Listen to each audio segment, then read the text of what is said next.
সময় মতো আপনাদের সবার মুখে আমি একটু রবের প্রশংসা শুনতে চাই। যার যত শক্তি আছে একবার বলেন সুবহানাল্লাহ। এমন ভাবে বলেন যেভাবে বললে আপনার শান্তি লাগবে, শুনলে আপনার শান্তি লাগবে, ওইভাবে মন খুলে রবের প্রশংসা বলেন সুবহানাল্লাহ, আলহামদুলিল্লাহ। এবার বলেন লা ইলাহা ইল্লাল্লাহ, লা ইলাহা ইল্লাল্লাহ।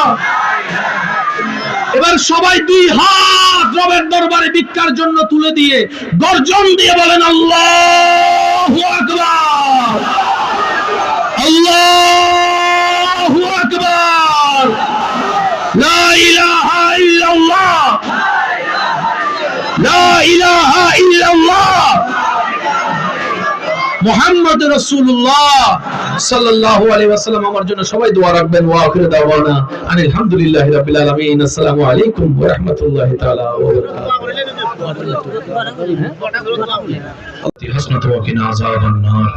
রব্বুল আলামিন আজকের এই মাহফিলকে তুমি কবুল করো। যারা সহযোগিতা করেছেন, যারা উপস্থিত হয়েছেন, মাওলা সবাইকে তুমি কবুল করো।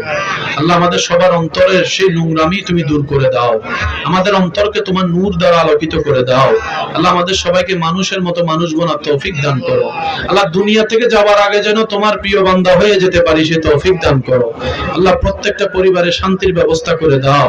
আগামী বছর এই মাহফিলকে আরো আজিমুশান আয়োজনের ব্যবস্থা করার তৌফিক দান করো। আল্লাহ আমার যে সমস্ত যুবক ভাইয়েরা এসেছেন, মুরব্বীরা এসেছেন, আল্লাহ সবার এই দুই হাতকে তোমার রহমত দিয়ে ভরপুর করে দাও। আল্লাহ আমাদেরকে তুমি বেইজ্জত করিও না আল্লাহ।